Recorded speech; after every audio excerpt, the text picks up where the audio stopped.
La Flèche Blanche, un mirage de verre et d'acier planté au cœur des Alpes françaises, était censé être ma forteresse, mon refuge. Mais en réalité, chaque inspiration que je prenais entre ces parois de cristal était empreinte d'un mensonge. 3 semaines, oui, 3 semaines s'étaient écoulées depuis cette nuit absurde, cette nuit où ma vie, si tant est que l'on puisse appeler mon existence d'avant une vie, avait basculé de manière si brutale que même aujourd'hui, j'avais du mal à assembler des fragments de cette horreur.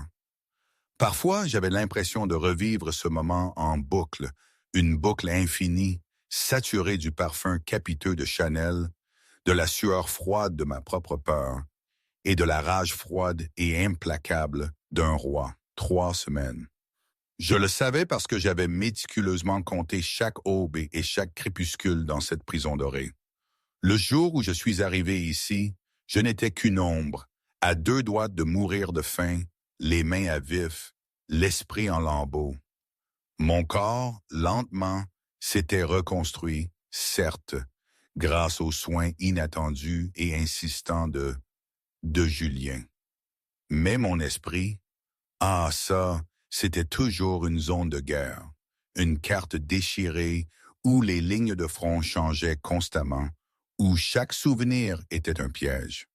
Je repensais souvent à ce bal, à cette soirée de la présentation, comme il l'appelait. C'était grotesque, tellement absurde que parfois, la nuit, je me demandais si tout cela n'était pas le délire d'un esprit trop longtemps affamé, trop longtemps terrifié. C'était un mardi, ou peut-être un mercredi. Franchement, la notion du temps s'était évaporée pour moi bien avant ce cirque. Les jours s'étaient confondus pendant des années, tous pareils, gris, épuisants, marqués par le même labeur ingrat. Je ne sais plus, tout ce dont je me souviens, c'est la tension, l'odeur métallique de l'attente.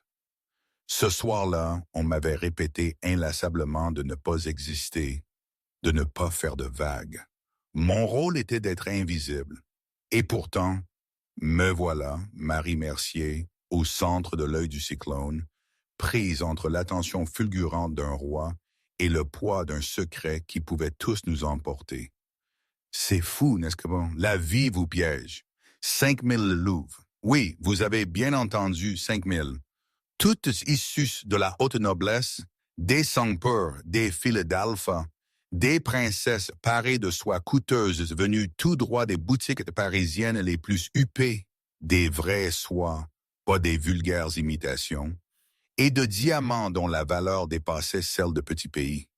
Elles étaient toutes là pour une unique et singulière raison, capter le regard de Julien Laurent, le dernier roi lican blanc. Chacun s'attendait à ce qu'il choisisse la fille aux cheveux d'or de l'Alpha du Sud, celle qui avait été éduquée depuis sa naissance pour porter la couronne. Sophie Dubois, je crois, c'était son nom. Une peste, si vous voulez mon avis. Une vipère, plutôt, avec un sourire enjôleur et des yeux secs. Moi, Marie Mercier, j'étais l'exact opposé de tout ça. Insignifiante, invisible. Une oméga dans la hiérarchie moderne de leur meute. Ça ne voulait pas juste dire que j'étais faible. Ça signifiait que j'étais une non-entité, un fantôme, une ombre à peine tolérée. Je travaillais dans les cuisines de la meute du bois, la même meute que celle de Sophie, à récurer les grilles à graisse, à raccommoder les robes en soie de ces femmes qui ne connaîtraient jamais mon nom, et encore moins ma présence. Mes mains, ah, si vous les aviez vues, toutes rouges et gercées, déformées par des années de javel et de paille de fer. Mes cheveux bruns, je les coupais à la hâte avec des ciseaux de cuisine rouillés pour qu'ils ne me gênent pas dans mon labeur. Mais le plus caractéristique chez moi, ce n'était pas ma pauvreté, c'était mon silence. Ça faisait 10 ans que je n'avais pas prononcé le moindre son, le moindre murmure. 10 ans, depuis la nuit où mes parents avaient disparu, importés par une attaque de renégats quand j'avais 9 ans. Le traumatisme, disait-on, avait scellé ma voix dans une boîte de fer au fond de ma poitrine. Ou du moins, c'est ce que tout le monde croyait. C'était une version si simple, si commode. Je n'étais pas censé être présente à ce bal, mais Dame Sophie Dubois, la fille gâtée de l'Alpha Pierre Dubois, l'Alpha de la meute, avait exigé ma présence. J'ai besoin de quelqu'un pour tenir ma trousse à maquillage et ajuster ma traîne, m'avait-elle craché plus tôt ce soir-là, en me lançant un sac de robe lourd qui avait failli me briser le nez. Et tu es la seule assez laide pour ne distraire personne de ma magnificence. Ces mots m'avaient transpercé, comme toujours, mais j'avais appris à ne rien laisser paraître. Elle avait toujours ce don pour trouver la blessure la plus profonde, pour me rappeler mon insignifiance. Je n'avais même pas froncé les sourcils. Je ne réagissais plus. J'étais devenu une coquille vide, à l'exception du tumulte incessant, du grondement sourd à l'intérieur de moi. Alors, me voilà, blotti dans le coin le plus sombre, le plus reculé de cette salle de bal dorée et exubérante. J'essayais de fusionner avec les rideaux de velours. Bien sûr, je ne portais pas une de ces robes de soirée. Juste une simple robe noire, sans forme, au tissu rage qui me grattait de la peau, clairement destinée à une femme de chambre.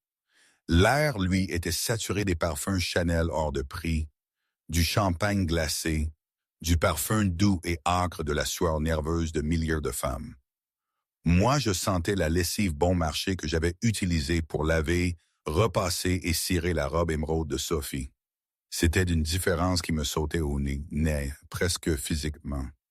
La tension dans la pièce était suffocante, elle me coupait le souffle, presque autant que ma propre anxiété qui menaçait de me submerger.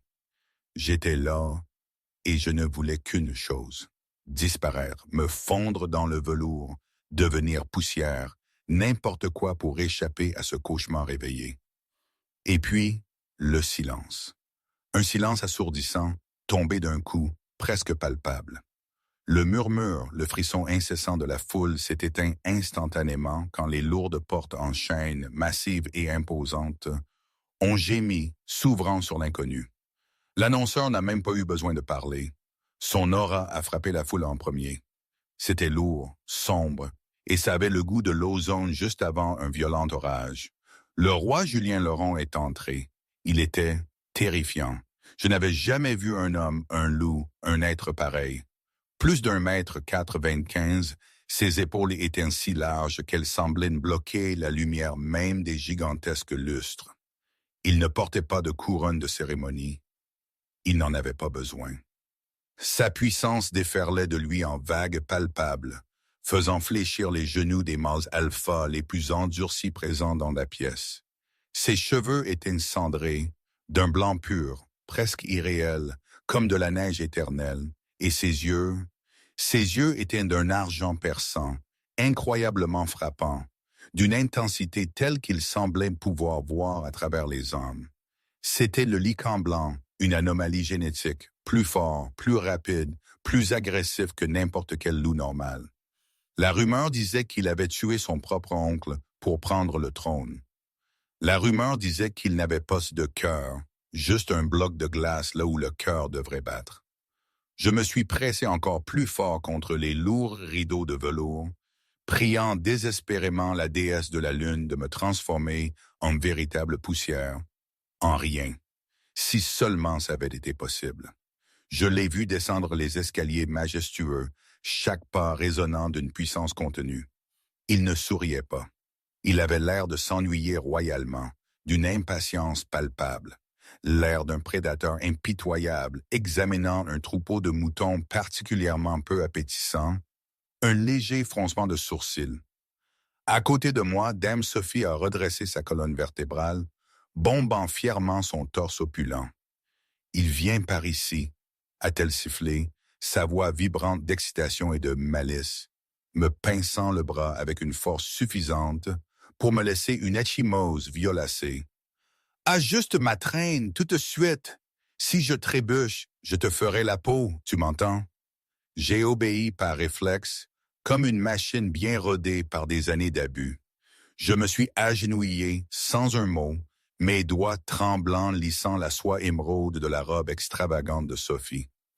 J'ai gardé la tête baissée, fixant obstinément le sol de marbre poli, tentant de me faire la plus petite possible. J'ai vu les chaussures des invités défiler. escarpins en cuir verni, talons aiguilles en satin, boucles dorées scintillantes. Et puis, j'ai vu une paire de lourdes bottes noires, de style militaire, dont le cuir crissait légèrement, s'arrêter net à moins d'1 mètre de moi. Le silence dans la pièce était absolu. On aurait entendu non pas une épingle tomber, mais un grain de sable, ou un cœur se briser, le mien peut-être. Votre Majesté. La voix de Sophie, dégoulinante de miel factice, était pratiquée à la perfection. Elle a fait une révérence profonde, presque un art en soi, battant des cils avec une coquetterie exagérée. Je suis Sophie de la Meute du Bois. C'est un honneur de... Bouger, a dit le roi. Sa voix n'était pas n'était pas forte, non. Elle était étrangement douce, mais elle vibrait. Elle résonnait à travers le parquet, me faisant frissonner jusqu'aux os. C'était un grondement enveloppé de velours, une caresse qui, je le savais, annonçait une griffe acérée. Sophie a figé, son sourire s'effondrant, sa fausse douceur se brisant. Pardon. J'ai dit bouger, a répété Julien, son ton dépourvu de toute chaleur, glacial et perçant. Vous me bloquez la vue. Sophie est devenue écarlate, puis d'une pâleur cadavérique. Elle s'est écartée, confuse, son regard balayant la foule pour tenter de comprendre qui pouvait bien être plus important qu'elle. La fille d'Alpha la plus prisée. Il n'y avait personne derrière elle, seulement le mur froid, et moi, cette feuille à genoux, fixant le sol, invisible. J'ai senti la pression de l'air changer, une intensité nouvelle. Les bottes noires se sont rapprochées. 1 pas, 2 pas. Elles se sont arrêtées directement devant mes mains, qui reposaient toujours sur le sol, sales et à vif. « Regardez-moi même », a commandé le roi. La voix grave, puissante. Je n'ai pas bougé. Mon cœur battait la chamade contre mes côtes, comme un oiseau piégé dans une cage de fer, luttant désespérément. J'étais une oméga.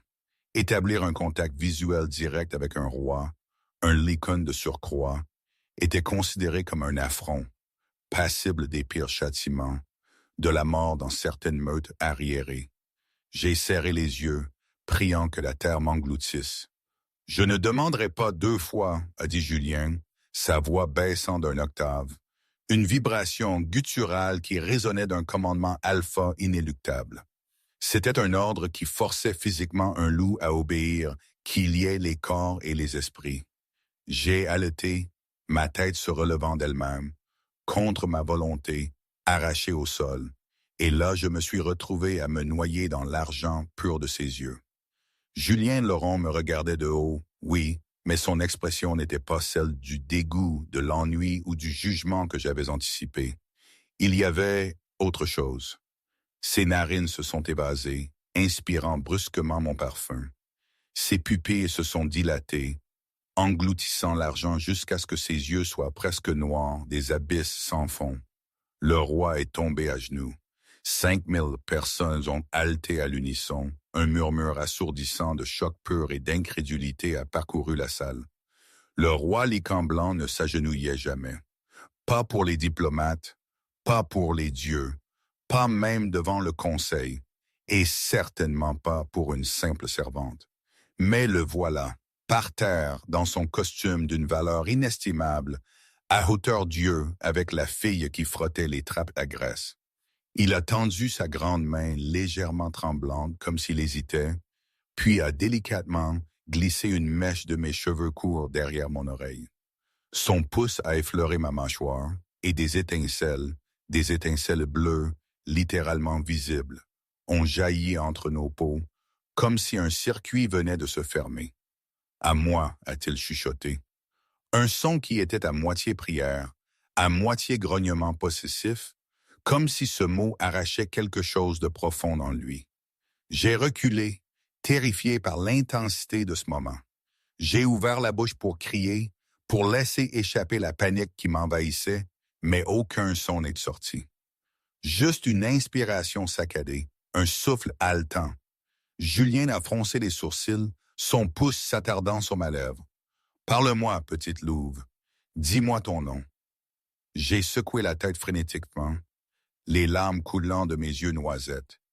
J'ai tapé ma gorge, puis j'ai secoué la tête de nouveau, désespérément. Le monde s'écroulait et je ne pouvais pas faire le moindre bruit pour le retenir. Julien est resté immobile. Il a regardé les échymoses violacées sur mon bras, là où Sophie m'avait pincé avec cruauté. Il a regardé mes mains rouges, gercées, à vif par le travail. Il a regardé la terreur profonde et incontrôlable dans mes yeux. La température dans la pièce, déjà fraîche, a chuté de 10 degrés en une seule seconde, un froid palpable se propageant dans l'air. Il s'est levé, me dominant de toute sa taille, une silhouette menaçante, et s'est tourné vers la foule. Ses yeux n'étaient plus argentés. Ils brillaient d'un rouge écarlate, d'une fureur qui n'avait rien d'humain. « Qui ?» a rugi Julien, sa voix tonitruante faisant trembler les lustres au-dessus de nos têtes, faisant vibrer la salle elle-même. Qui lui a fait ça? La salle de bal a éclaté dans le chaos. Mais pas le chaos du mouvement, non, le chaos d'une immobilité terrifiée, d'un silence pétrifié. Un alpha en colère était dangereux, oui, mais un roi lycane en colère était une catastrophe naturelle à l'état pur, une force que personne ne pouvait contenir. Sophie Dubois, réalisant soudain sa proximité avec l'épicentre de ce désastre, a essayé de reculer discrètement. « Votre Majesté » a-t-elle balbutié, sa voix aiguë, hésitante, presque inaudible. Elle n'est qu'une muette, un défaut. C'était la servante. Je peux la faire enlever immédiatement pour qu'elle ne tâche pas. Julien s'est déplacé plus vite que l'œil humain ne pouvait suivre. Une seconde, il se tenait au-dessus de moi. La seconde d'après, sa main était enroulée autour de la gorge de Sophie, la serrant. Il ne l'a pas soulevée du sol, non. Il n'était pas un monstre sans contrôle. Mais il l'a plaqué contre un pilier de marbre, avec une force suffisante pour fissurer la pierre derrière sa tête, un son sinistre et étouffé. « Un défaut », a grogné Julien, son visage à quelques centimètres de celui de Sophie, ses yeux rouges perçant les siens. « Tu parles de mon âme comme si elle était des ordures. » Le mot « mon âme » a retenti comme un coup de fusil dans la pièce. Mon âme. La foule est devenue hystérique, les murmures des anciens se transformant en un brouhaha furieux. Le roi lycan blanc trouvant son âme était un événement prophétique, un signe des temps. Mais c'était censé être une reine guerrière, une femme d'une puissance immense, pas une muette insignifiante, habillée de chiffon. Moi, toujours au sol, j'ai senti le monde tourner, menaçant de basculer. Mon âme, c'était impossible. J'étais brisé, j'étais rien. La déesse de la lune ne donnait pas de choses brisées au roi. Je me suis débattu en arrière, mes mains glissant sur le sol poli et traître, essayant désespérément de m'échapper, de fuir l'inexplicable. Julien a relâché Sophie, qui a glissé au sol, haletante, s'accrochant à sa gorge et s'est immédiatement retourné vers moi. La rage a disparu de son visage à l'instant même où il m'a regardé, remplacé par une concentration intense, prédatrice, inébranlable. Il s'est avancé vers moi, chaque pas mesuré.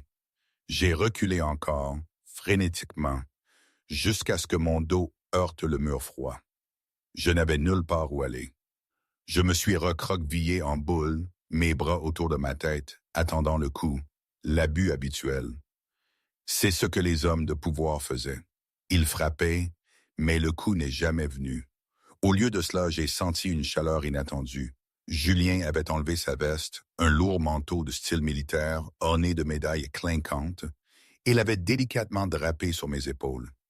Il sentait le cèdre, la pluie fraîche et une puissance brute, animale. C'était lourd, réconfortant. Il m'a ramassé, sans effort. Mes yeux se sont écarquillés. J'étais dans ses bras, porté haut contre sa poitrine puissante. J'étais légère comme une plume pour lui. « Posez là !» La voix a jailli de l'entrée. C'était l'alpha Pierre Dubois, le père de Sophie, et l'alpha de la meute Dubois. Il s'est avancé, Son visage violet d'indignation et de rage. Roi Julien, cette fille est la propriété de la meute du bois. C'est une servante engagée qui paye les dettes de ses parents. Vous ne pouvez pas partir comme ça avec elle. Julien s'est arrêté net. Il ne s'est pas retourné. Il m'a tenu plus fort, mon visage pressé contre la soie de sa chemise. Je pouvais entendre son cœur battre, un battement lent et rythmique qui résonnait comme un tambour de guerre sourd. « Dette » a demandé Julien, sans se retourner, son ton trahissant une curiosité dangereuse. Ses parents étaient des traîtres, a menti Pierre, s'approchant, sa voix grêle résonnant de fausses convictions. Elle doit à la meute son travail pour encore 5 ans. La loi coutumière dicte.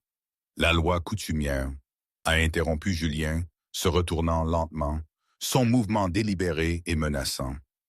La lueur rouge dans ses yeux avait disparu, remplacée par l'argent glacial qui était d'une certaine manière encore pire, plus terrifiant. Dicte que l'âme du roi est la reine de tous les Lycans. Suggérez-vous, Alpha Dubois, que vous possédez la reine? Pierre a hésité, le visage défait. Non, mais... Envoyez-moi la facture, a dit Julien avec un geste désinvolte de la main. Calculez chaque centime qu'elle est censée devoir. Ajoutez 10 millions d'euros pour l'inconvénient que j'ai eu à écouter votre voix. Il a baissé les yeux vers moi, mes yeux écarquillés de choc. Et si je découvre, a chuchoté Julien, assez fort pour que les loups voisins entendent distinctement, qu'un seul cheveu sur sa tête a été blessé par votre meute, je n'enverrai pas de chèque. J'enverrai un bourreau. Il s'est tourné et est sorti de la salle de bal, me portant comme le plus précieux des trésors. Le silence de l'air nocturne à l'extérieur était un soulagement bienvenu, mais ma panique augmentait, grandissait. J'étais enlevé. Oui, il était le roi, et oui, il m'avait appelé mon âme, mais je ne le connaissais pas. Pas vraiment. Je me suis débattu, poussant contre sa poitrine avec mes faibles mains. Julien s'est arrêté à mi-chemin de la ligne de SUV noire qui attendait. Il a baissé les yeux vers moi. « Je sais », a-t-il dit doucement, sa voix pleine de cette douceur si déroutante. « Tu as peur, tu penses que je vais te faire du mal. » J'ai arrêté de me débattre, le fixant. J'ai hoché la tête lentement. Honnêtement, j'ai passé 300 ans à attendre ton parfum, a dit Julien, sa voix rauque d'une émotion brute, une promesse gravée dans l'éternité. Je m'arracherai mon propre cœur de la poitrine avant de laisser quoi que ce soit te faire du mal, y compris moi-même. Il a ajusté sa prise, s'assurant que j'étais entièrement couverte par son manteau. Tu n'as pas à parler, Marie, pas ce soir. Jamais, si tu ne le souhaites pas. Mais tu ne baisseras plus jamais la tête devant personne. Le chauffeur a ouvert la porte du SUV blindé avec un léger claquement. Julien m'a placé délicatement sur le siège en cuir souple, alors qu'il montait à côté de moi et que la voiture s'éloignait. Laissant la noblesse stupéfaite et les rancœurs derrière, j'ai réalisé quelque chose de terrifiant. Je n'étais plus seulement une servante. J'étais la femme la plus ciblée du monde. J'étais passé de l'invisible au visible de la manière la plus éclatante et la plus dangereuse qui soit. Et tout ça à cause de lui, de ses yeux, de son toucher et de mon sang maudit. Tandis que la voiture filait vers la piste d'atterrissage privée, le téléphone de Julien a vibré, brisant le silence lourd. Il a jeté un coup d'œil à l'écran et sa mâchoire s'est serrée. Qu'est-ce que c'était? Je ne pouvais pas demander, mais mes yeux suppliants le faisaient pour moi. Julien m'a regardé, son expression sombre et déterminée. Il semble que la nouvelle a voyagé vite. Le Conseil des Anciens a convoqué une réunion d'urgence. Ils disent qu'une Oméga ne peut pas siéger sur le trône. Il a tendu la main et a pris la mienne, sa peau rugueuse et chaude, une encre. Qu'ils essaient de m'arrêter, a-t-il juré, sa voix pleine d'un défi inébranlable. Mais je regardais par la fenêtre les bois sombres défiler à toute vitesse. Je savais quelque chose que Julien ignorait, quelque chose de bien plus grave que le simple statut d'Oméga. Je savais pourquoi j'étais silencieuse. Je savais pourquoi mes parents étaient vraiment morts. Et si le Conseil découvrait qui j'étais vraiment? il ne m'empêcherait pas seulement de siéger sur le trône, il me tuerait. J'étais un secret vivant, une bombe à retardement, et il m'avait ramené au cœur même de ce qui allait m'anéantir. Comment pouvais-je le protéger de ma propre destruction? L'avion privé, un Gulfstream JC-6 modifié pour le transport militaire lourd, fendait les nuages comme une aiguille d'argent dans un tissu céleste. À l'intérieur, la cabine était plus silencieuse qu'une bibliothèque ancestrale, merveilleusement isolée du rugissement lointain des moteurs. Je suis resté figé sur un siège tapissé de cuir couleur crème qui, à mon estimation rapide, coûtait probablement plus que toutes mes économies d'une vie si j'en avais eu. Je n'avais pas bougé un muscle depuis que Julien m'y avait placé. Mes mains, rouges et gercées, à vif par les détergents agressifs que j'utilisais à la Meute du Bois, étaient serrées à en blanchir les jointures sur mes genoux, tachant le cuir immaculé de la crasse incrustée sous mes ongles. J'ai essayé de les retirer, de les cacher dans les plis protecteurs de manteau militaire trop grand que Julien avait drapé sur moi, mais j'étais trop terrifié, trop engourdi pour bouger. C'est ça, la peur la plus pure. Elle vous fige, vous anesthésie, mais en même temps, elle fait hurler chaque cellule de votre corps, un cri silencieux. C'est paradoxal, non? Julien était assis en face de moi, une présence imposante. Il ne m'avait pas quitté des yeux pendant les 45 dernières minutes. Mais il ne me regardait pas avec désir, ni même avec la faim possessive qu'il avait montrée dans la salle de bal. Il me regardait avec la concentration analytique intense d'un grand maître étudiant, un échiquier, chaque mouvement de mon corps scruté. Il essayait de comprendre comment m'empêcher de me briser, de m'effondrer. C'était un regard troublant, presque froid dans son intensité, mais je savais qu'il y avait une forme de protection derrière. « Tu meurs de faim », a dit Julien. Ce n'était pas une question, c'était une constatation, une accusation presque. J'ai tressailli, le corps entier. Le son soudain de sa voix dans la cabine pressurisée m'a fait l'effet d'un contact physique, d'une secousse électrique. J'ai gardé les yeux fixés, obstinément, sur le coûteux verre de whisky posé sur la table en acajou entre nous, ne voulant pas croiser son regard qui en savait trop, qui cherchait à comprendre. Julien a soupiré, un son rauque qui a grondé dans sa poitrine, comme une rumeur lointaine. Il a tendu la main vers une clochette en argent posée sur la table. Immédiatement, une hôtesse de l'air est apparue de la cuisine, surgissant du néant. C'était une louve bêta, efficace, rapide, mais terrifiée. Elle ne m'a pas regardé. Elle savait mieux que quiconque qu'il valait mieux ne pas regarder la compagne du roi. Enfin, son âme, comme il disait. Le steak, a commandé Julien, sa voix grave, saignant, et du lait chaud au miel, tout de suite. L'hôtesse a disparu aussi vite qu'elle était apparue. Marie, je n'ai pas levé les yeux. Je sentais son regard perçant. Julien s'est penché en avant, le cuir de son siège craquant sous le mouvement. Je sais que tu m'entends et je sais que tu n'es pas sourde. Je t'ai vu tressaillir quand la fille du bois a crié. Mon souffle s'est bloqué dans ma gorge. Je me suis souvenu de la règle.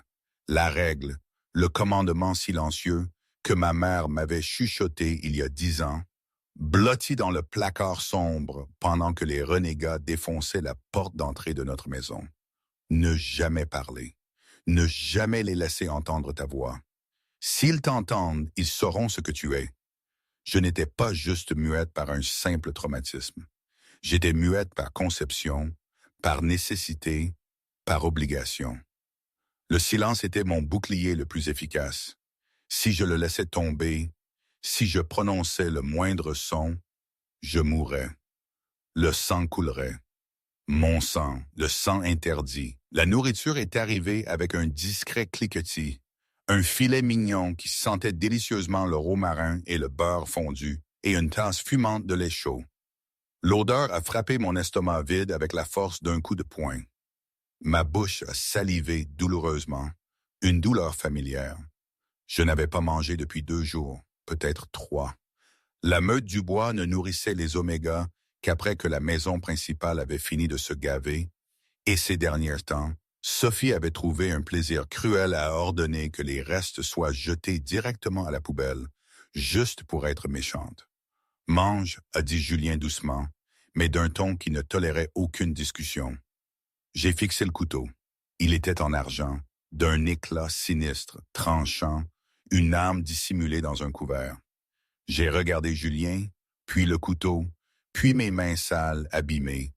J'ai secoué la tête, incapable de l'expliquer. Julien a froncé les sourcils.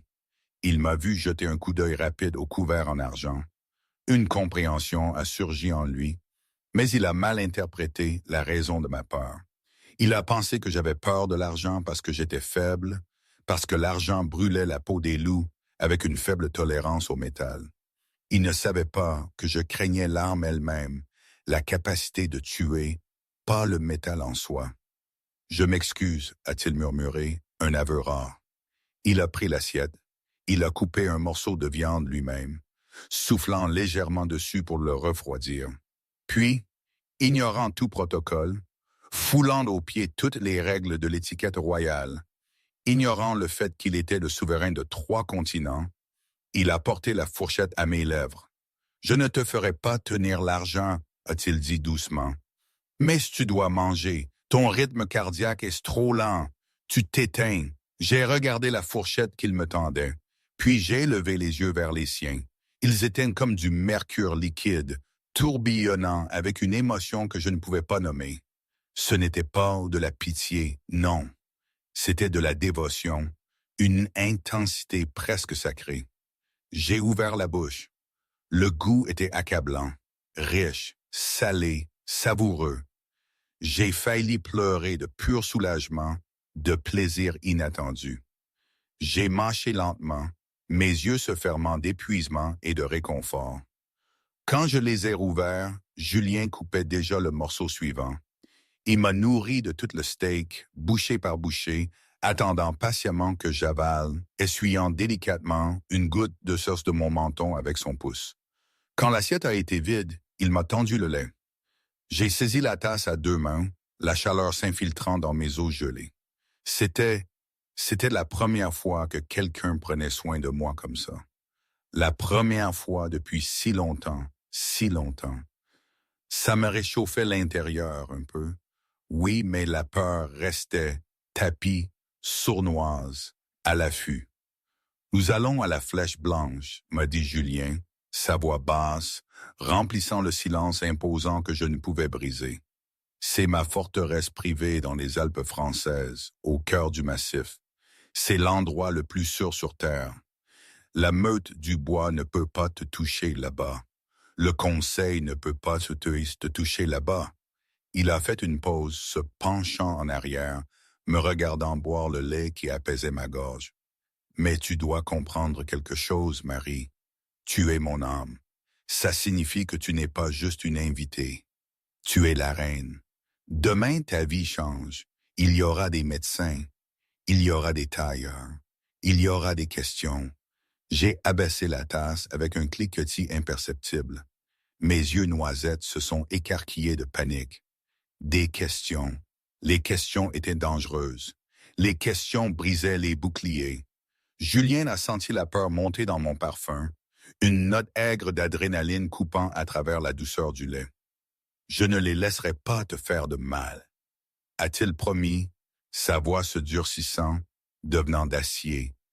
Mais j'ai besoin de savoir la vérité. Pas ce soir, mais bientôt.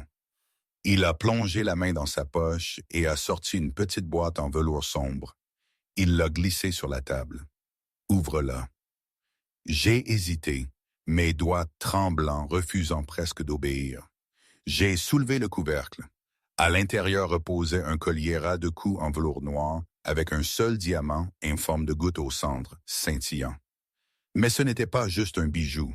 Incrusté discrètement dans le sertissage en argent se trouvait une petite rune lumineuse, pulsant d'une douce lumière bleue.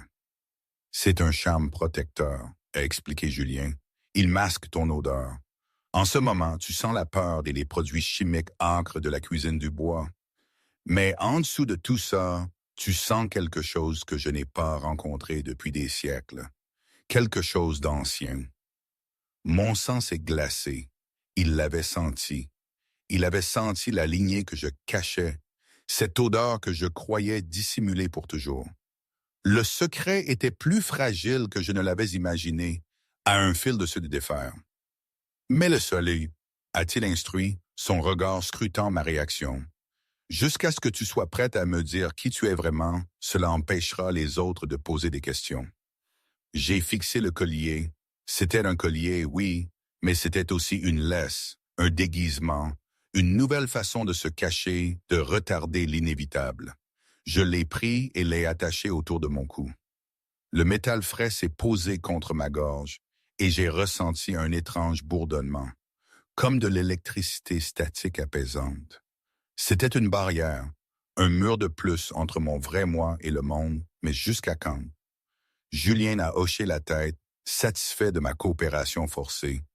Maintenant, repose-toi. Nous atterrissons dans 20 minutes. Je me suis recroquevillé sur le siège, tirant la veste militaire sur ma tête, cherchant l'obscurité et le réconfort illusoire. Je n'ai pas dormi.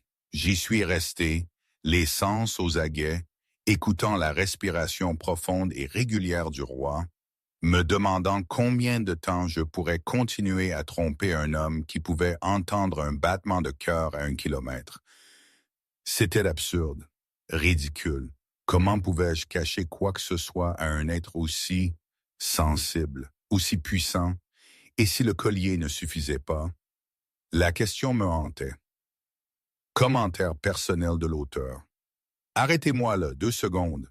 Je dois juste dire un truc. Franchement, quand je repense à tout ça, cette situation avec Julien, le roi Lycon, c'était d'une absurdité totale. Je veux dire, on parle d'un type qui a vécu des siècles, qui est censé être le prédateur le plus puissant de la planète, et il se jette aux pieds d'une servante muette qui sent la javel. En plus, il la qualifie de son âme, et il est prêt à tout brûler pour elle. Dans n'importe quel monde normal, on aurait dit que le mec avait complètement pété les plombs. Genre, il y a des règles, des prophéties, des lignées royales, et lui, il les balait toutes d'un revers de main pour... Moi, c'était trop beau pour être vrai, et en même temps, si terrifiant. Comment faire confiance à un truc pareil? Ça défiait toute logique, toutes les leçons que j'avais apprises sur la survie. J'étais supposé m'effacer, me cacher, pas devenir la cible la plus convoitée du monde. J'avais l'impression d'être dans une de ces légendes où la fin est toujours tragique pour la fille lambda. Bref, tout ça pour dire que l'absurdité était presque aussi accablante que la peur. Et pourtant, il était là, faisant ce qu'il faisait, et je ne pouvais rien y changer. La Flèche Blanche n'était pas un château, au sens classique, romantique du terme. C'était une cathédrale futuriste de verre et d'acier, tranchante, épurée, jaillissant du granit enneigé des Alpes françaises, un chef-d'œuvre architectural. On aurait dit un éclat de glace gigantesque tombé de la lune, scintillant sous le soleil pâle. L'arrivée fut un flou, une cacophonie de vent glacial, de rotors d'hélicoptères assourdissants, et d'une phalange impeccable de gardes qui se sont inclinés si bas que leurs nez ont frôlé la neige poudreuse. Julien ne s'est arrêté pour aucun d'entre eux. Il m'a porté, enveloppé dans une couverture de fourrure épaisse et douce, directement à travers les portes massives et silencieuses, jusqu'à un hall d'entrée qui était, sans exagérer, plus grand que toute la maison de la Meute du Bois. Il ne m'a pas emmené à l'aile des invités, froide et impersonnelle. Il m'a emmené à la suite principale, une suite si luxueuse, si vaste, que je n'aurais jamais pu l'imaginer dans mes rêves les plus fous. C'était plus une maison qu'une pièce. La chambre principale était suspendue littéralement au-dessus d'une falaise vertigineuse, avec des baies vitrées du sol au plafond offrant une vue imprenable sur un vide de 3000 pieds.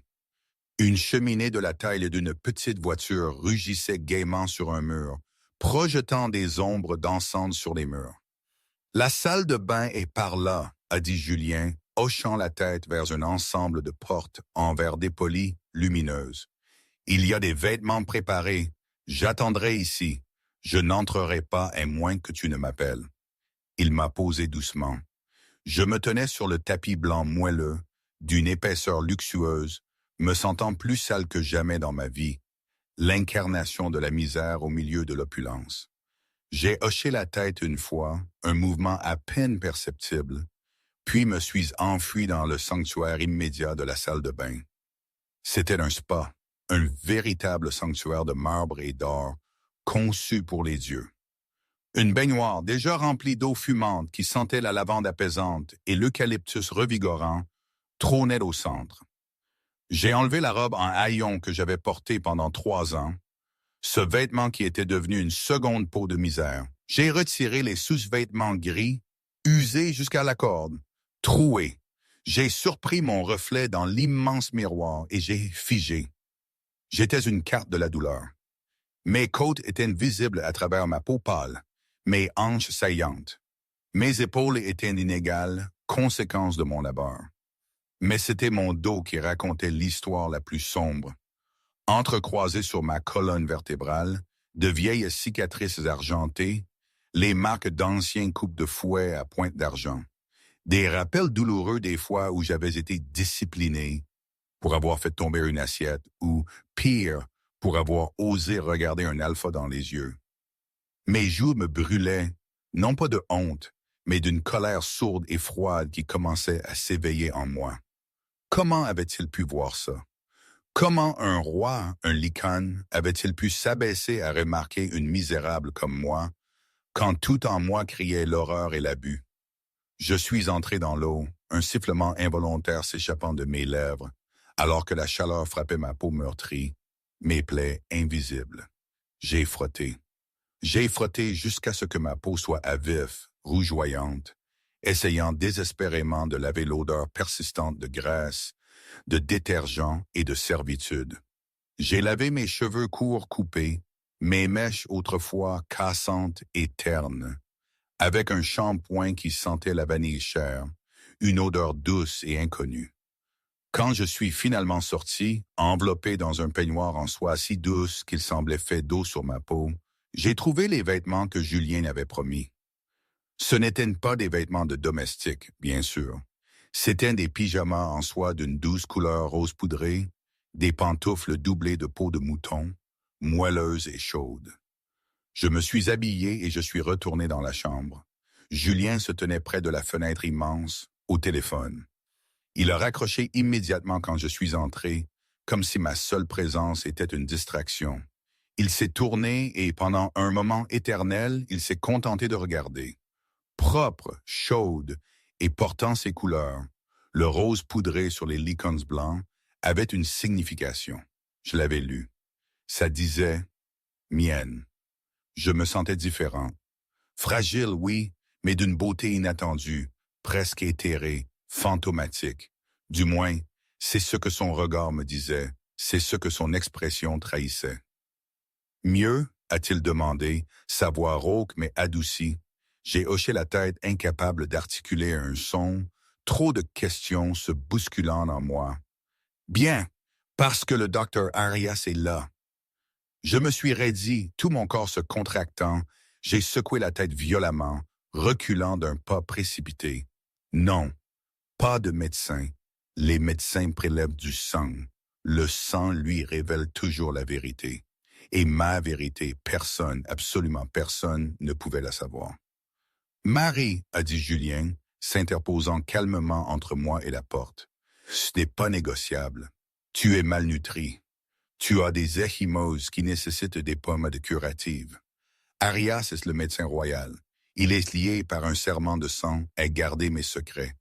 Il ne te fera pas de mêle. » On a frappé discrètement à la porte. Julien l'a ouverte, révélant un homme âgé aux yeux bienveillants et un sac médical en cuir patiné. Il s'est incliné respectueusement devant Julien, puis devant moi, avec une solennité inattendue. « Ma reine, » a dit doucement le docteur Arias, sa voix calme et posée. « Je suis ici uniquement pour m'assurer de votre bien-être. » Piégé, je me sentais terriblement piégé. J'ai laissé Julien me conduire au bord du lit immense. Je me suis assise, tremblante, mon cœur battant la chamade.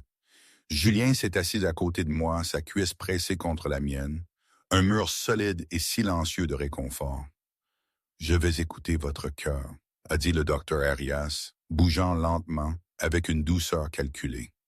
Il a placé le stéthoscope sur ma poitrine. Il a froncé les sourcils, un signe qui m'a glacé. Il s'emballe. Respirez profondément, enfant. Il a vérifié mes yeux, mes réflexes, puis il est passé à mon bras. J'ai besoin de prélever un petit échantillon de sang juste pour vérifier votre taux de fer et m'assurer qu'il n'y a pas d'infection due aux coupures sur vos mains.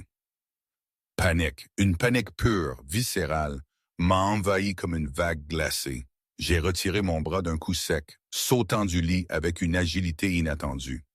J'ai couru vers le coin le plus éloigné de la pièce, ma poitrine se soulevant, haletante. « Marie !» Julien s'est levé, sa voix nette, teintée d'autorité. « C'est une piqûre d'épingle. Arrête ça. » J'ai secoué la tête avec frénésie, les larmes coulant sans contrôle sur mon visage. Je ne pouvais pas le lui dire. Si on testait mon sang, il verrait les marqueurs génétiques. Il verrait que je n'étais pas une oméga. Il verrait que j'étais la fille de l'Alpha Caden Rivière, l'héritière de la meute de traîtres, la meute de la Rivière Rouge qui avait été traquée et exterminée il y a 10 ans. La meute que Julien avait juré de détruire. C'était la fin. La mienne. Et peut-être la sienne s'il m'avait protégé, s'il avait désobéi aux lois ancestrales. Changement de perspective. Dr. Arias, plus tard, en rédigeant son rapport, Dr. Arias aurait décrit cette scène d'un point de vue clinique, presque détaché, mais avec une curiosité scientifique sous-jacente. Il aurait raconté comment le lichen blanc, ce monarque de glace, s'était adouci comme de la cère face à la terreur de cette jeune femme. Pour lui, ce n'était pas juste une oméga apeurée. Il avait perçu cette résistance farouche dans ses yeux, au-delà de la peur évidente. Il avait senti cette étrange vibration sous le collier masquant. La reine avait refusé son aide avec une fureur silencieuse, une intensité qui n'était pas celle d'une simple victime, mais d'une guerrière acculée. Il avait noté que l'odeur d'adrénaline si forte chez elle était différente, teintée d'une nuance qu'il peinait à identifier. Une colère profonde, réprimée, presque animale, presque alpha. Cette jeune femme n'était pas ce qu'elle semblait être. Il en était absolument certain, mais il n'avait pas osé l'exprimer clairement au roi. Julien a regardé ma terreur et, étonnamment, s'est adouci. Il a traversé la pièce lentement, les mains levées en signe de capitulation. « D'accord », a-t-il apaisé, sa voix plus douce. « Pas d'aiguille, pas ce soir. » Il a regardé le docteur Arias. « Rangez ça, Arias, elle est trop traumatisée. » Le docteur Arias a hésité, me regardant avec un regard réfléchi et étroit, une lueur de suspicion dans ses yeux. « Votre Majesté, son parfum, même sous le sortilège, il y a quelque chose de particulier. Son adrénaline ne sent pas la peur. Elle sent l'agression, une agression réprimée. C'est une oméga qui a été abusée pendant une décennie, » a claqué Julien, sa voix tranchante comme un fouet. « Bien sûr qu'elle est agressive. Laissez-nous. » Le docteur Arias s'est incliné et est parti. Mais le regard qu'il m'a jeté avant que la porte ne se ferme m'a glacé jusqu'aux os. Il suspectait. Il avait presque vu à travers mon bouclier. Ce misérable collier ne suffisait plus. Julien s'est retourné vers moi. L'immense colère avait disparu. Remplacé par une profonde lassitude. Il s'est avancé et m'a de nouveau porté, sans un mot, me ramenant au lit. Il a retiré la couette lourde. « Dors », a-t-il commandé. « J'ai des affaires avec le conseil. Je m'assoirai dans le fauteuil. Je ne quitterai pas la pièce. » Je me suis glissé sous les lourdes couvertures, le corps agité. J'ai regardé Julien éteindre la plupart des lumières, ne laissant qu'une faible lueur, et s'asseoir dans le fauteuil de velours près du feu, une pile de documents officiels sur ses genoux. J'ai fermé les yeux, faisant semblant de dormir, mais j'écoutais chaque nerf à vif. Mon cœur, malgré la chaleur de son attention, battait un rythme d'alerte. Comment survivre à ça? Comment m'en sortir? Une heure plus tard, le téléphone de Julien a vibré, un son discret dans le silence de la pièce. Il a répondu au premier coup, sa voix un murmure bas, presque inaudible. « Parlez, Valérien. » Mon cœur s'est arrêté. L'archiduc Valérien, le chef du Haut Conseil, le nom que ma mémoire, même imparfaite, avait gravé en lettres de feu comme celui de l'homme qui avait signé l'ordre d'exécution de mes parents. Non, ce n'était pas la fin de l'histoire. C'était le début du vrai cauchemar. Le docteur Arias avait des doutes, mais Valérien lui savait. Ou du moins, il cherchait à savoir. Que se passerait-il? Oui, a dit Julien au téléphone, ses yeux fixés sur le feu crépitant. Elle est ici. Une pause tendue. Je me fiche des lois de lignée, Valérien. Elle est mon âme. Une autre pause plus longue. La prise de Julien sur le téléphone s'est resserrée jusqu'à ce que le plastique de l'appareil craque. Si vous envoyez un inquisiteur à la flèche, je renverrai sa tête dans une boîte. C'est une oméga. C'est une personne sans importance. Elle ne menace pas vos précieux jeux politiques. Julien a raccroché d'un coup sec. Il a jeté le téléphone sur la table avec un bruit sourd et s'est frotté les tempes, une expression de frustration profonde. Dessous les couvertures, je l'ai observé. Une larme solitaire a glissé de mon œil et a mouillé l'oreiller de soie. « C'est une personne sans importance, » avait-il dit. Oh, si seulement c'était vrai, si seulement je pouvais l'être. Je n'étais pas une personne sans importance. J'étais l'héritière légitime de la meute de la Rivière-Rouge, la lignée de loups guerriers la plus forte, la plus ancienne de l'histoire. Et si mon silence se brisait, si ma vraie nature était révélée au grand jour, Julien ne pourrait pas me protéger, même avec toute sa puissance. Il serait forcé de me tuer lui-même, car le roi Lycan blanc était lié par une loi ancienne, un serment sacré, à détruire la lignée de la Rivière-Rouge à vue. C'était ça le cauchemar absolu. Il me protégeait d'un secret qui, s'il était révélé, l'obligerait à devenir mon bourreau. Je n'avais jamais autant ressenti la dichotomie déchirante entre l'amour, l'attraction étrange, et le devoir, la loi, le sang. Je me suis accroché à cette pensée, alors que le sommeil, enfin, commençait à m'emporter, un engourdissement bienvenu. Savoir que le lendemain, la vraie partie, le jeu de survie, commencerait vraiment. Ça me rendait étrangement sereine, ou peut-être juste engourdie. Un paragraphe entièrement original. Parfois, la nuit, quand je ne pouvais pas dormir, je m'allongeais sur ce lit immaculé à des années-lumière de la paillasse humide et sale où j'avais dormi pendant une décennie.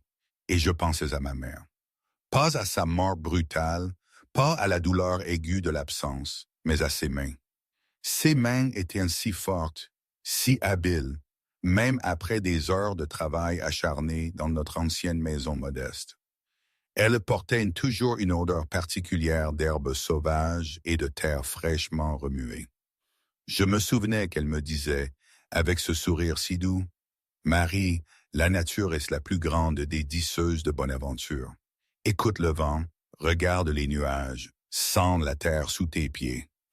Ils te diront la vérité que les hommes, dans leur sagesse limitée, cherchent à cacher. » C'était un peu ésotérique, sans doute, mais dans mon monde, la nature avait toujours eu plus de sens, plus de vérité que n'importe quelle loi écrite par les hommes ou les rois.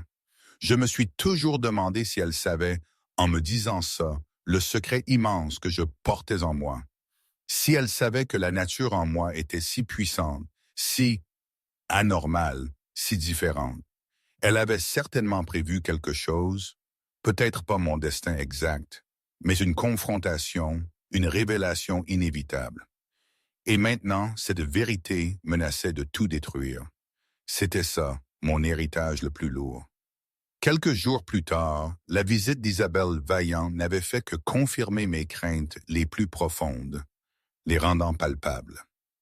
Elle était entrée dans cette bibliothèque immense, une cathédrale silencieuse remplie de textes anciens, où j'essayais de déchiffrer l'histoire réécrite de ma propre lignée, Des pages remplies de mensonges éhontés sur la meute de la Rivière-Rouge. Les livres décrivaient ma famille comme des sauvages assoiffés de sang, des hérétiques qui avaient tenté d'asservir les meutes plus faibles. Bien sûr, écrite par les vainqueurs, l'histoire est toujours réécrite à leur avantage. Mon père, disait-il, était un pacifiste qui avait refusé de se joindre à l'armée conscrite du roi. Des mensonges encore. C'est pour ça qu'ils avaient été massacrés. Du moins, c'est ce que j'avais cru toute ma vie, ce que l'on m'avait fait croire. Isabelle, elle était grande, majestueuse, avec des cheveux comme de l'or filé et des yeux de saphir froid, des pierres précieuses sans chaleur. Elle portait un tailleur blanc immaculé qui coûtait plus cher que la maison dans laquelle j'avais grandi, qui n'était plus qu'un souvenir fumant. La femme que le conseil avait destinée à Julien, bien sûr, l'incarnation de la reine guerrière qu'ils attendaient.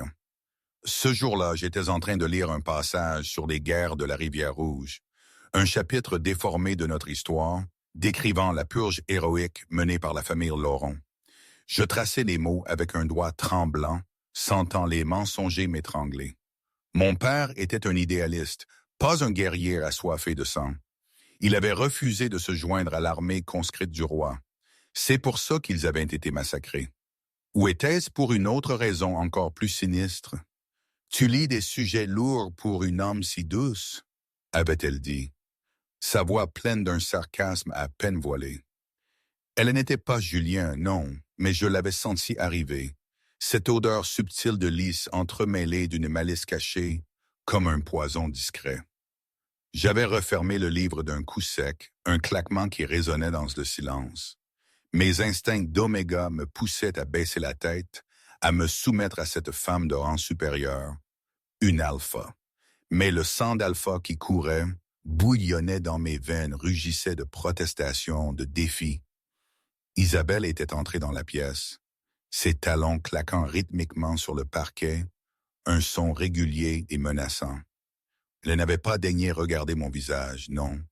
Elle avait scruté mes chaussures usées, ma robe simple, mes mains rougies. Elle évaluait la concurrence et la trouvait, sans doute, ridicule, risible. Julien est en réunion sécurisée avec mon père, avait dit Isabelle, sa voix légère, conversationnelle, mais avec une pointe d'acier sous-jacente. Ils discutent des incursions de renégats à la frontière nord. Affaire ennuyeuse. J'ai pensé que je viendrais voir la curiosité. Elle s'était arrêtée à 1 mètre de moi, réduisant la distance de sécurité. « Tu ne parles pas », avait déclaré Isabelle, comme une sentence. C'est ce qu'ils disent, l'oméga muette. C'est une nouveauté plutôt. La plupart des femmes ennuient Julien avec leur bavardage incessant. Toi, tu existes simplement.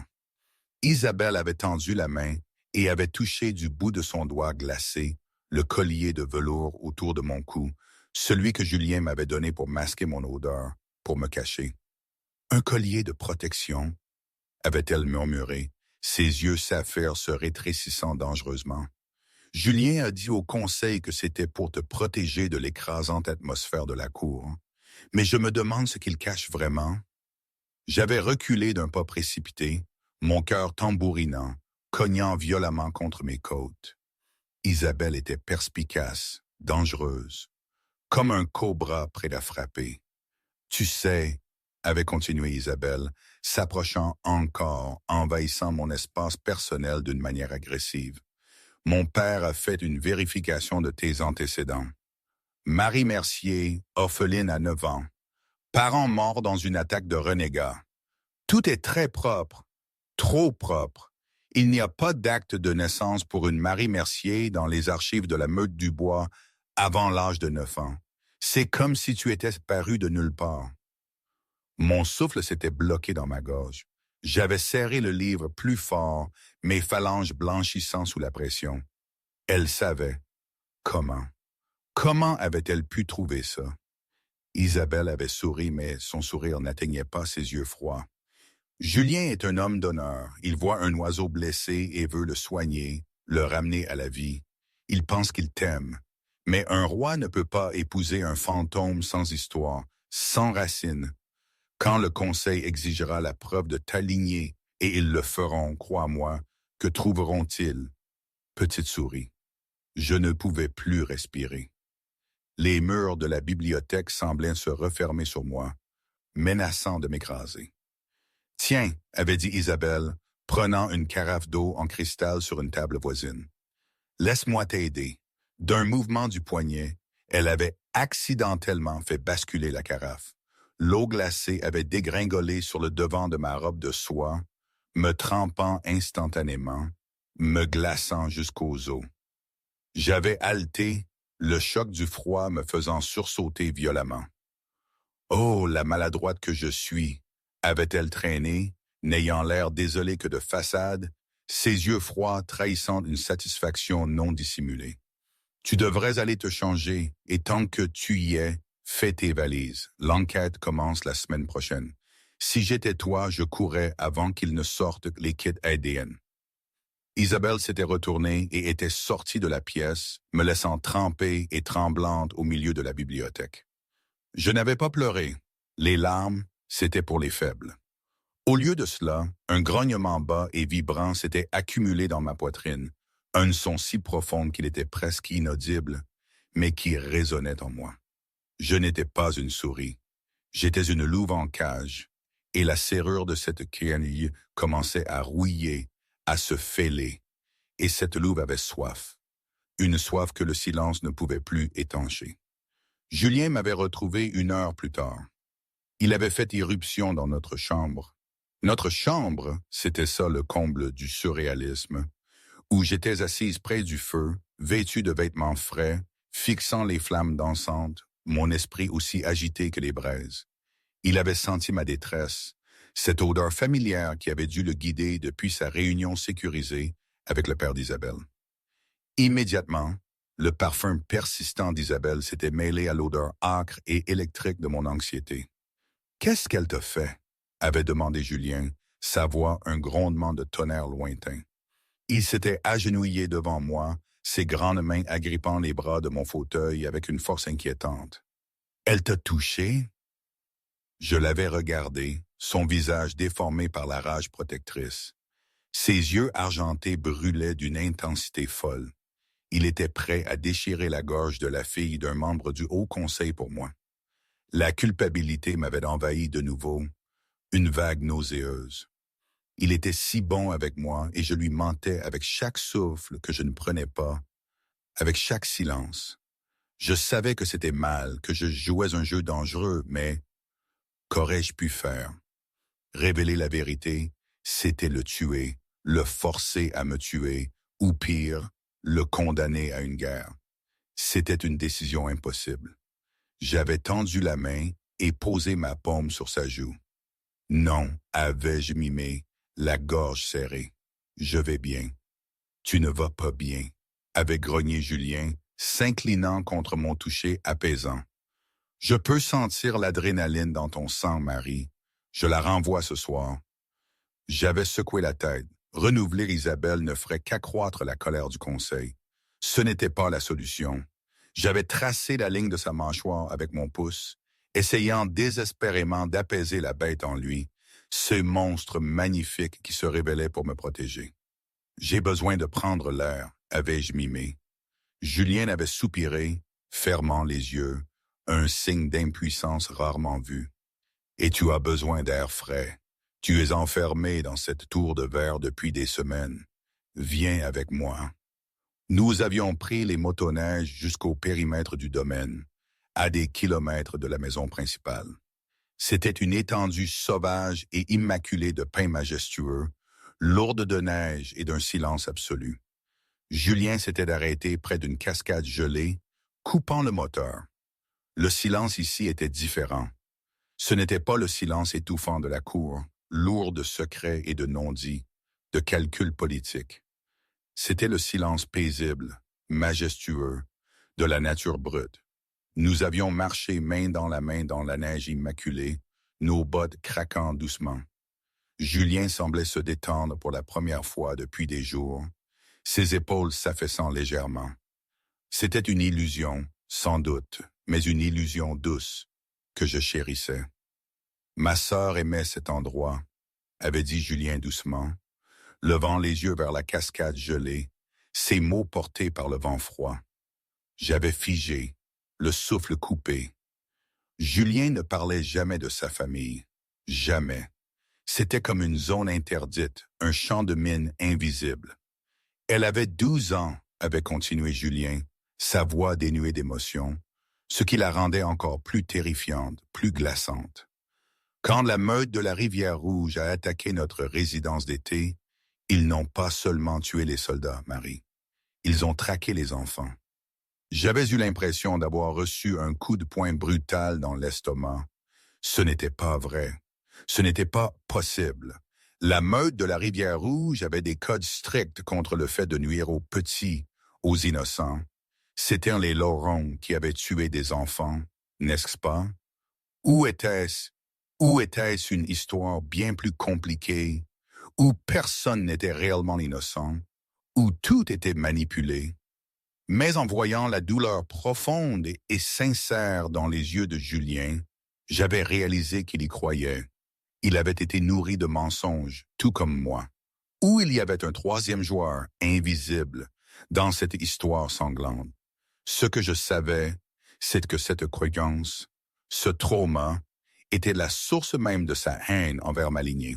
C'est pourquoi je suis comme je suis, avait dit Julien, sa voix s'assombrissant. Il s'était tourné vers moi, resserrant sa prise sur ma main gantée, son regard intense. C'est pourquoi je balayerai la terre jusqu'à ce que chaque dernière goutte de sang de la rivière rouge soit anéantie. Parce qu'ils m'ont pris la seule chose que j'aimais. Il m'avait regardé intensément, ses yeux perçant les miens. Jusqu'à toi. J'avais eu envie de crier, de vomir, d'imploser. J'étais là, debout à côté de l'homme qui voulait génocider mon peuple, et il me disait que j'étais la seule chose qu'il aimait. C'était une torture, un nœud inextricable de sentiments contradictoires. Devais-je le laisser vivre dans ce mensonge pour me protéger? Ou devais-je le confronter au risque de tout perdre? Qu'auriez-vous fait à ma place, sérieusement? Clac, le son était subtil. Une brindille sèche se brisant sous une lourde botte. Julien m'avait poussé derrière lui instantanément. Son corps s'était raidi, ses muscles tendus. À terre! Eh bien, un roi sans sa garde. Comme c'est poétique. 5 hommes avaient émergé de la lisière des arbres, comme des fantômes de la neige. Ils ne portaient pas les couleurs d'une meute connue. Ils étaient vêtus d'un camouflage blanc, se fondant parfaitement dans la neige environnante.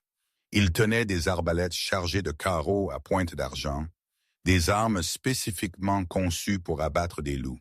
Des renégats. Non, pas des renégats ordinaires. Trop organisés, trop ciblés, des assassins. Vous êtes en terrain privé, avait dit Julien calmement, bien que ses griffes s'étendaient déjà, déchirant silencieusement ses gants de cuir. Nous ne sommes pas ici pour la vue, votre majesté, avait ricané le chef, sa voix froide et dédaigneuse. Le conseil vous envoie ses salutations. Il préfère un roi qui écoute. Valérien. C'était clair comme de l'eau de roche. C'était un coup d'État, une tentative d'assassinat politique. Cours! Avait rugi Julien vers moi, sa voix se déchirant dans le vent. Puis il avait bondi. Le combat avait été brutal et d'une rapidité fulgurante. Julien était un monstre de puissance brute. Il avait déchiré les 2 premiers hommes en quelques secondes, ses mouvements un flou de violence calculée. Mais ils étaient trop nombreux, et c'étaient des professionnels entraînés sans pitié. Thwack! Un carreau avait frappé Julien à l'épaule. Il avait rugi, un son déchirant, trébuchant en arrière, le choc le faisant chanceler. Thwack! Un autre carreau l'avait frappé à la cuisse. Aconite! Avait crié Julien, sa voix se brouillant, l'effort immense. Ses jambes avaient lâché sous lui. Le poison agissait rapidement, conçu spécifiquement pour abattre même un licon. Il était tombé à genoux, sa vision se brouillant, les forces le quittant. Le chef des assassins s'était avancé, tirant d'une machette dentelée, le métal froid et menaçant. Ne vous inquiétez pas, roi. Nous allons faire vite. Et ensuite, nous allons nous amuser un peu avec votre petite muette avant de lui trancher la gorge. J'étais caché derrière un grand chêne majestueux, à une cinquantaine de mètres de là, mon corps tremblant. J'avais vu Julien tomber, ses forces l'abandonner. J'avais vu l'homme lever la machette, prêt à frapper le coup fatal. Le temps s'était arrêté, dilaté. Si je restais caché, Julien mourrait. Puis je mourrais. Si je me battais, je me révélerais, mon secret éclaterait. Et Julien saurait. J'avais regardé l'homme que j'aimais, l'homme qui m'avait nourri à la main, qui s'était agenouillé pour moi, qui m'avait appelé mon âme. Le secret pouvait aller se faire voir. Je n'ai pas changé de forme. Je n'en avais pas besoin. La lignée de la Rivière Rouge était célèbre pour une chose avant tout. Le blitz, un trait génétique qui leur permettait de se déplacer à des vitesses qui ne devraient pas être physiquement possibles pour un loup sous forme humaine. J'ai poussé l'arbre avec une force inouïe. Pour les assassins, j'étais un flou, une ombre insaisissable. Le chef avait brandi sa machette vers le cou de Julien, prêt à frapper. Il n'a jamais touché sa cible. Je l'ai percuté. Je ne l'ai pas frappé comme une fille, non. Je l'ai frappé comme un bélier avec la force accumulée de 10 ans de rage silencieuse. J'ai enfoncé mon épaule dans son sternum avec une force suffisante pour effondrer sa cage thoracique, un craquement sinistre. L'assassin avait volé en arrière sur 3 mètres et avait heurté un arbre avec un bruit dégoûtant. Il ne s'était pas relevé. Les 2 assassins restants l'ont figé, leur visage masqué trahissant leur choc. Ils ont regardé la servante muette qui se tenait maintenant au-dessus du roi tombé. J'étais droite, les muscles tendus. Mes yeux n'étaient plus noisettes. Ils brillaient d'un or violent et lumineux, la marque indéniable d'un héritier alpha. Je n'ai pas parlé. J'ai grogné. C'était un son qui n'appartenait pas à une gorge humaine. C'était primal, terrifiant, ancien. Les assassins ont hésité, leurs yeux écarquillés. Elle est une oméga. C'est impossible. Je n'ai pas attendu qu'ils comprennent. J'ai bougé, une pure vitesse. J'ai esquivé un carreau d'arbalète, j'ai saisi le bras du tireur et je l'ai tordu d'un mouvement sec. Les os ont claqué, un son sec. J'ai tourné et j'ai donné un coup de pied au dernier homme dans la gorge, écrasant sa trachée. C'était fini en 6 secondes. Le silence est retombé, lourd, seulement brisé par mon propre halètement. Je me tenais dans la neige, ma poitrine se soulevant et s'abaissant violemment, mes mains couvertes de sang qui n'était pas le mien. Lentement, l'adrénaline s'est estompée, le pouvoir reculant. L'or dans mes yeux a diminué, redevenant noisette. La prise de conscience de ce que j'avais fait m'a envahi comme une douche glacée. Je me suis retourné. Julien était étendu dans la neige, l'aconie circulant dans ses veines. Il ne pouvait pas bouger ses membres, mais ses yeux étaient ouverts. Il me regardait. Il avait tout vu. Il avait vu la vitesse. Il avait vu la force. Il avait vu les yeux dorés. « Marie » a-t-il râlé, sa voix à peine un murmure, la douleur perçant chaque syllabe. « Qu'est-ce que tu es ?» J'ai reculé, secouant la tête, la panique me submergeant. Le secret était dévoilé, je ne pouvais pas réparer ça. J'ai entendu le son lointain des moteurs, la garde royale répondant à la balise de détresse de Julien. Il serait là dans quelques minutes.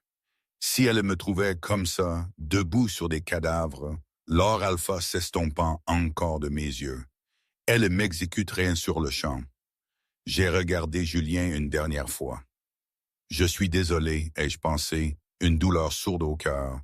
Puis Marie Mercier s'est retournée et a couru dans les bois profonds, disparaissant dans l'oubli blanc et tourbillonnant de la tempête.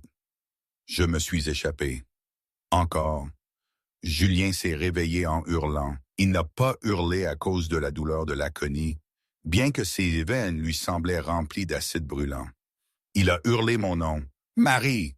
Il a arraché les perfusions de son bras, ignorant la giclée de sang et les protestations horrifiées du docteur Arias. Il est sorti du lit de l'infirmerie, sa vision encore trouble, son corps se rebellant.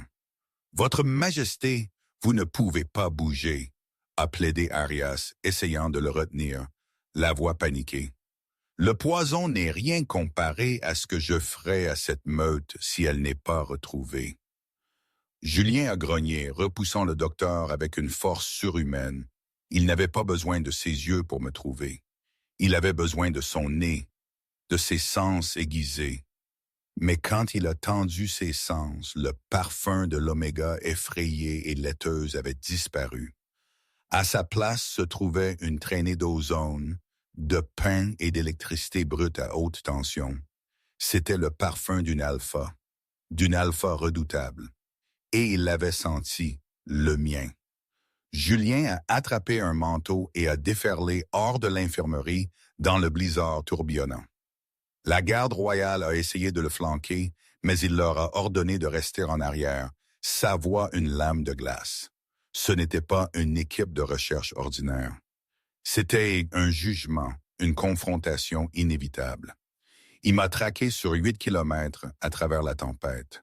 La neige était jusqu'à la taille, mais il la traversait, poussé par une réalisation terrifiante, une révélation bouleversante. Les yeux dorés, la vitesse, la force. J'étais de la rivière rouge, l'ennemi qu'il avait juré de détruire, le monstre sous son lit. Et pourtant, tout ce à quoi il pouvait penser, c'était la façon dont je l'avais regardé avant de courir. Je n'avais pas l'air d'un monstre. J'avais l'air d'une femme qui se brisait le cœur pour sauver sa vie, pour le sauver, lui. Il m'a trouvé au bord des falaises de la Dent du Dragon, le même endroit sinistre où ses ancêtres avaient exécuté les généraux de la Rivière Rouge il y a 50 ans. C'était poétique, c'était tragique. Je me tenais au bord du précipice, regardant dans l'abîme gris et tourbillonnant de l'océan en contrebas. Je tremblais, mon pyjama de soie déchiré et gelé par le vent mordant. Mes pieds nus, insensibles, souffraient dans la neige. Marie. Je ne me suis pas retourné. Mes épaules se sont raidies, se préparant à l'inévitable. Va-t'en, Julien, ai-je entendu mon propre esprit murmurer, les mots clairs dans le tumulte du vent. Je n'avais pas prononcé les mots, mais il les avait entendus dans le vent. Je le savais bien. J'ai fait un pas de plus vers le bord, prête à sauter, à me jeter dans le vide plutôt que d'être son bourreau ou la sienne. « Éloigne-toi du bord » et commandait Julien, sa voix craquant sous l'émotion brute, la peur de me perdre. Il a fait un pas en avant, puis un autre. Je me suis retourné, mes yeux brûlaient d'un or intense. Je n'avais plus l'air d'une servante. J'avais l'air d'une reine de l'hiver, une figure légendaire tout droit sortie des mythes les plus anciens. Pourquoi avais-je communiqué, mon expression dure, les yeux remplis de défis et de douleur? Pour que tu puisses me pousser toi-même. Je connais la loi, Julien. Je suis de la Rivière Rouge. Mon sang est un crime. Julien s'est arrêté, son corps immobile comme une statue. Le vent hurlait entre nous, comme un jugement ancien, incessant.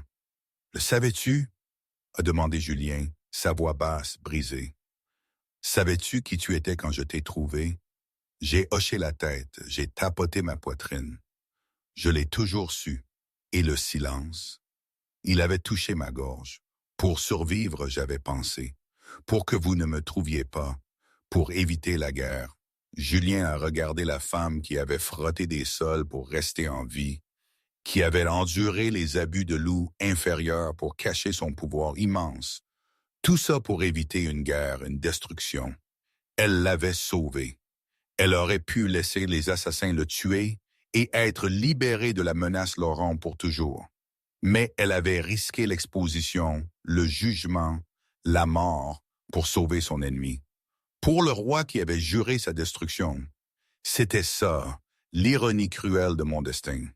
Mon père m'a dit que la meute de la Rivière Rouge était des bouchers, a crié Julien par-dessus le vent hurlant, la douleur déchirant ses mots. Il m'a dit qu'ils avaient tué ma sœur. J'ai secoué la tête violemment, refusant ce mensonge.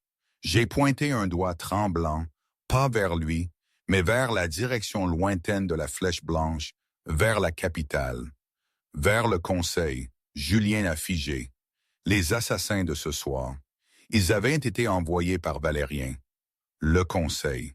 Le même conseil qui avait murmuré des mensonges à l'oreille de son père pendant des décennies, manipulant les rois comme des marionnettes. La vérité a frappé Julien comme un coup physique, le laissant sans voix, l'anéantissant. La purge de la rivière Rouge n'avait pas été une question de justice, c'était une question de pouvoir. Le Conseil avait éliminé une meute rivale et utilisé le roi comme leur bourreau inconscient. Julien m'a regardé, moi, son âme, sa sauveuse, son ennemi. Lentement, délibérément, le roi Lycan blanc s'est agenouillé dans la neige gelée. Il ne s'est pas agenouillé pour supplier, non. Il s'est agenouillé pour céder, pour s'abandonner, pour s'incliner devant une vérité plus grande que les lois. Je me fiche du passé, a juré Julien, sa voix résonnant de l'ancien pouvoir d'un serment d'Alpha, un serment qui vibrait dans l'air. Je me fiche de la lignée. Tu es mon âme. Si le monde te veut morte, alors je réduirai le monde en cendres pour toi. Il a tendu la main vers moi, sa paume ouverte, une invitation. Viens à la maison, Marie. J'ai regardé. L'or dans mes yeux tourbillonnait, se mêlant aux larmes salées. J'ai fait un pas, puis un autre, hésitante. Puis j'ai couru. Je l'ai percuté, enfouissant mon visage dans son cou, le parfum de cèdre et de puissance, sanglotant toutes les larmes que j'avais retenues pendant une décennie. Julien a enroulé ses bras autour de moi, me protégeant du froid mordant, enfouissant son nez dans mes cheveux mouillés. « Je te tiens », a-t-il chuchoté, sa voix rauque d'émotion. « Je te tiens, mon tout. » Il avait dit mon tout, pas mon âme, cette fois. Comme s'il savait que mon âme était plus complexe, plus vaste, plus indomptable. C'était un petit détail, mais il m'avait frappé, au milieu de toute cette émotion brute. C'était comme s'il me voyait au-delà des étiquettes, des malédictions. Le retour à la Flèche Blanche n'a pas été silencieux.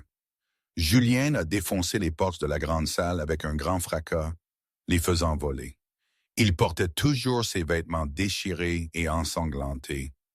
Je marchais à ses côtés, la tête haute, ses épaules me frôlant, mon corps enveloppé dans son manteau militaire, qui m'engloutissait, mais ma tête était haute, fière.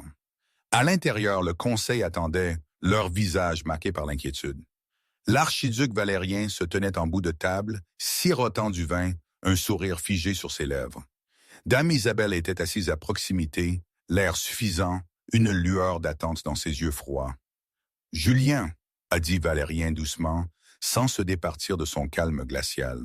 « Nous avons entendu parler d'un incident. Nous préparions juste les protocoles du matin. Nous avons supposé que les assassins, je veux dire les renégats, avaient réussi leur coup.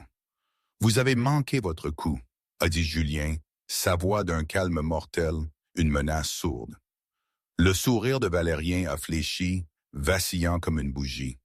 Il m'a regardé, un éclair de dégoût traversant ses yeux. Et vous avez ramené l'animal de compagnie. Comme c'est charmant. Mais vraiment, Julien, nous devons discuter de la succession. Une oméga ne peut pas. Elle n'est pas une oméga, a interrompu Julien, sa voix coupant Valérien comme une lame. Il m'a conduite au bout de la table, le point de pouvoir. Il a tiré la lourde chaise en velours, habituellement réservée à la reine, une chaise qui était restée vide pendant 20 ans. « Assieds-toi », m'a-t-il dit, un simple commandement. Je me suis assise, mon cœur battant la chamade, l'appréhension et le défi s'entremêlant en moi. Valérien a ri, un son froid et sec, sans aucune joie. C'est absurde. C'est une servante muette sans nom. Elle ne peut pas s'asseoir là. J'ai regardé Valérien droit dans les yeux. Je me suis souvenu du jour où il avait signé l'ordre de tuer mes parents. Je me suis souvenu de la fumée âcre, de la mort qui planait. Je me suis souvenu du silence imposé. J'ai décidé que j'en avais fini avec le silence. J'ai pris une profonde inspiration, sentant l'air râler dans mes cordes vocales inutilisées, engourdies. Ça faisait mal, une douleur lancinante. Ça ressemblait à de la peur, mais j'ai poussé, j'ai lutté à travers la douleur. Le silence. Mon nom, ai-je râlé. La pièce est devenue silencieuse à mort, d'un coup, comme si le temps s'était figé. Valérien a laissé tomber son verre de vin. Il s'est brisé sur le sol, un son clair et net. Ma voix était rauque, éraillée et inutilisée, mais elle portait la résonance indéniable d'un commandement alpha, d'une autorité naturelle. Mon nom, ai-je répété, plus fort cette fois, plus clair, ma voix gagnant en puissance. Est Marie Rivière, fille de l'Alpha Caden Rivière de la meute de la Rivière Rouge. Isabelle a haleté, la main sur sa bouche, les yeux ronds. C'est impossible, ils sont éteints. Je suis l'héritière, ai-je dit, me levant d'un coup, le pouvoir déferlant de moi, une onde de choc invisible, s'écrasant sur les membres du Conseil, les forçant à se raidir, à s'enfoncer dans leur siège. Et je suis l'âme du roi blanc. J'ai regardé Julien. Il souriait. C'était la première fois que je le voyais sourire avec une fierté pure, une joie inaltérée. Je me suis tourné vers Valérien, mes yeux brillants d'or. Et je vous accuse, archiduc Valérien, de trahison, de meurtre et de tentative de génocide. Valérien a essayé de se lever, de crier, d'appeler les gardes. Mais les gardes n'ont pas bougé. Ils me fixaient, leurs propres instincts d'alpha reconnaissant l'autorité, la légitimité. Ils pouvaient le sentir. J'étais la reine. Emmenez-le, a ordonné Julien, sa voix froide et sans appel. Alors que les gardes traînaient l'archiduc hurlant et se débattant, Julien s'est approché de moi. Il a pris ma main et a embrassé mes phalanges, juste sur les cicatrices laissées par mes années de servitude. « Tu as une belle voix », a-t-il chuchoté, ses yeux pleins d'admiration. J'ai souri, et pour la première fois en 10 ans, j'ai ri. C'était un son rouillé, cassé, un peu étrange, mais pour Julien, c'était la plus douce mélodie du monde, la plus belle des musiques. L'oméga silencieuse était partie. Vive la reine. Et aujourd'hui, 2 ans ont passé. 2 années où chaque jour est une construction. Pas de mariage fastueux, non. Juste une promesse tranquille, renouvelée chaque jour, de reconstruire, de guérir. J'ai appris à utiliser ma voix, à la moduler, à rire sans gêne. Julien, il a appris à gouverner avec un cœur, pas seulement une griffe. C'est compliqué, ce chemin, vous savez. On reconstruit les meutes, on découvre encore la vérité sur les renégats qui ont attaqué mes parents, qui étaient en réalité des pions manipulés par des factions du Conseil, des histoires qui s'entremêlent sans fin. On apprend sans cesse.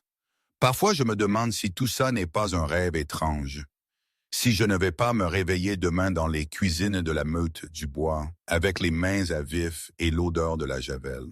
C'est une peur qui ne partira jamais tout à fait, une cicatrice invisible. Est-ce que ce que nous avons bâti durera vraiment? Est-ce que cette paix est réelle ou juste une pause avant une autre tempête, plus sombre encore? Je ne sais pas. Mais je sais que nous nous sommes choisis contre toute attente, contre toutes les lois et les prophéties. C'est ça l'important, non? De se choisir encore et encore, même quand le chemin est semé d'incertitudes et de fantômes du passé. La vie n'est jamais un conte de fées, même pour une reine, mais elle est à moi. Notre histoire est la nôtre, imparfaite, tumultueuse, et elle continue.